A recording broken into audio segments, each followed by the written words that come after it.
আজ নিয়ে চলে এলাম বন্ধুরা তালের রসরাজ পিঠা। কতটা সুন্দর হয়েছে দেখেই বুঝতে পারছো। এটা পুরো সর ভাজার মতো দেখতে লাগছে না বন্ধুরা, আর খেতে হয়েছে অসাধারণ। এটা আমি কিভাবে বানালাম, জন্মাষ্টমী স্পেশাল একটা মিষ্টি। তো তোমরা দেখতে থাকো পরে step by step. Welcome back to my channel Purabi lifestyle. আমি পুরবী, আমার রান্নাঘরের সকল বন্ধুদের স্বাগত আর অনেক অনেক অফুরন্ত ভালোবাসা। আজকে তোমাদের কাছে নিয়ে চলে এলাম এক রেসিপি, জন্মাষ্টমী স্পেশাল তালের রসরাজ। তালের রসরাজ করার জন্য আমি এখানে একটা কাপের মধ্যে 2 কাপ জল নিয়ে নিলাম। আমি যতটা চিনি নেব তার ডবল আমি জল নেব। আমি 1 কাপ চিনি নেব, আমি জলটা দিয়ে দিয়েছি। এবারে আমি এর মধ্যে 1 কাপ চিনি দেব। তো এবারে আমি চিনিটা দিয়ে দিচ্ছি। এখানে আমি 4টে এলাচ থেতো করে নিয়েছি, দিয়ে দিলাম। দিয়ে আমি শিরাটা বানিয়ে নেব। আমি কিন্তু চিনির শিরাটাকে বেশি ফোটাবো না। যতক্ষণ না আমার চিনিটা গলে ততক্ষণ আমি এটাকে জাল দেব। চিনিটা গলে গেলে তারপরে 2 মিনিট আমি এটাকে ফুটিয়ে নামিয়ে নেব।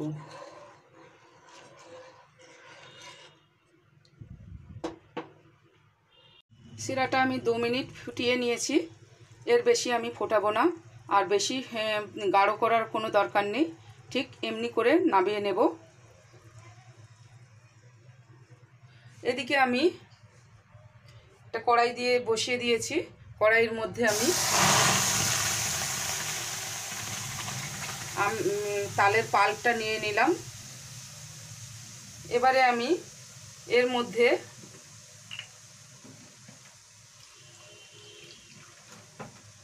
যতটা পাল্প নিয়েছি ঠিক ততটা জল নিয়ে নিলাম।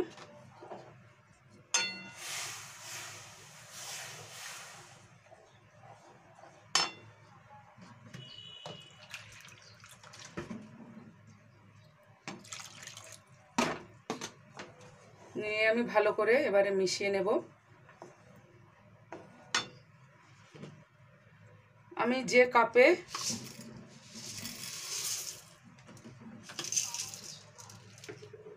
সুজিটা নেব সেই কাপের আমি 1/2 কাপ চিনি দিয়ে দিলাম। দিয়ে এটা মিশিয়ে নেব।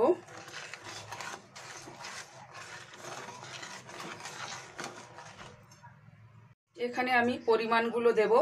এখানে আমি 1 কাপ সুজি নিয়েছি, সুজিটা দিয়ে দিলাম।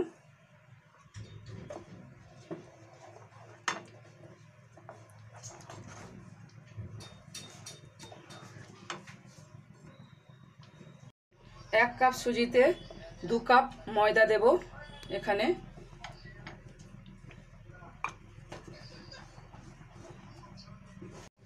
আর 1 কাপ ময়দা দেব।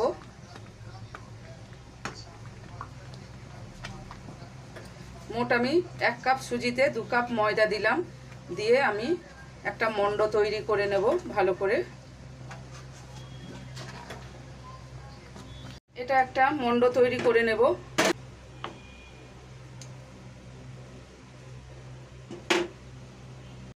মন্ডটা আমার পুরো রেডি হয়ে গেছে। আমি মন্ডটাকে নামিয়ে নেব।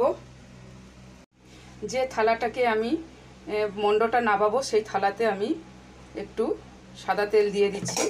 দিয়ে থালাটা বুলিয়ে নিচ্ছি।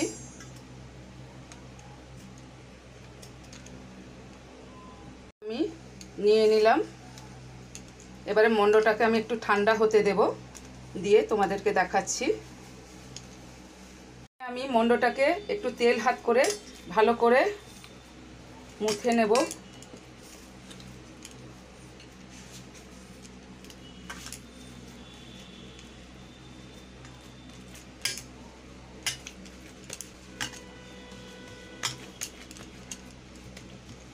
তো আমি পুরো শেপ দিয়ে নিলাম। এবারে আমি চার ধারগুলো কেটে নেব।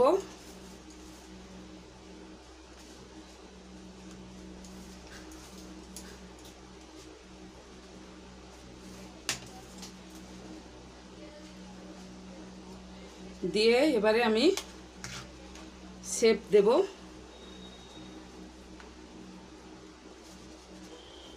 চৌকো শেপ দেব।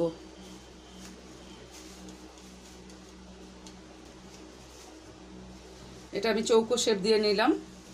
এবারে আমি চার ধারটা উঠিয়ে নেব। এবারে আমি তোমাদেরকে একটা তুলে দেখাচ্ছি।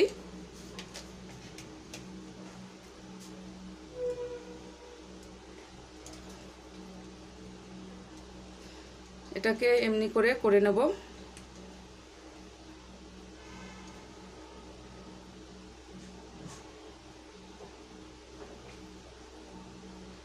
এইভাবে আমি পুরো চৌকো শেপটা সুন্দর করে দিয়ে নেব।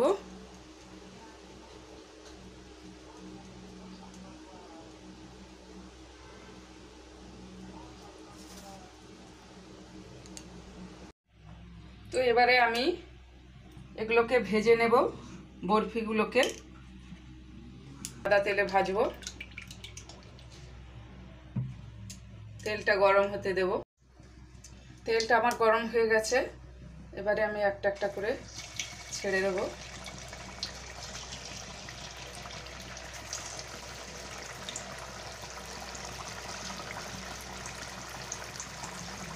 আঁচটাকে মিডিয়াম টু লোতে রাখতে হবে। খুব জোর আঁচে হাই হিটে ভাজা যাবে না। তো দেখো একটা পিঠ আমার ভাজা হয়ে গেছে। আমি উল্টে দিচ্ছি।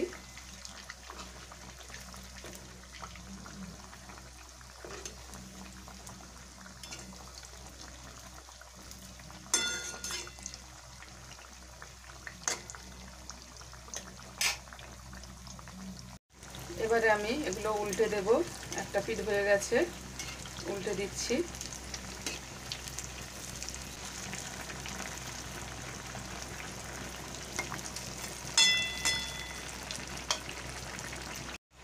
এগুলো ভাজা হয়ে গেছে, আমি তুলে নেব।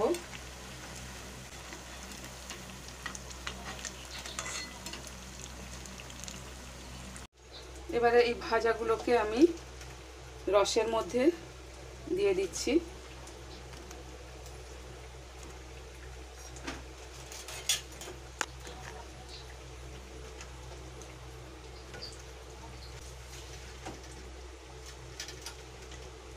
এইভাবে আমি সবগুলো রসের মধ্যে দিয়ে দেব। দিয়ে দেখাচ্ছি পরে তোমাদেরকে। তো রসরাজগুলো আমি রসের মধ্যে চুবিয়ে রেখেছিলাম। আমি এক এক করে সব প্লেটে সার্ভ করে নিচ্ছি। দেখো কতটা সুন্দর হয়েছে, পুরো একদম সর ভাজার মতো লাগছে। আর আমার এই রসরাজের রেসিপিটা যদি তোমাদের কোনো অংশ ভালো লাগে এই রসরাজ পিঠার, তো একটা লাইক, কমেন্ট, শেয়ার করে আমার চ্যানেলটিকে সাবস্ক্রাইব করে দিও। আর পাশে থাকা বেল বাটনটি প্রেস করে দিও, যাতে নতুন ভিডিও ছাড়লে তোমাদের কাছে আগে পৌঁছে যায়। আর তোমরা আমার পেজটাকে ফলো করে আমার বন্ধু হয়ে যেও।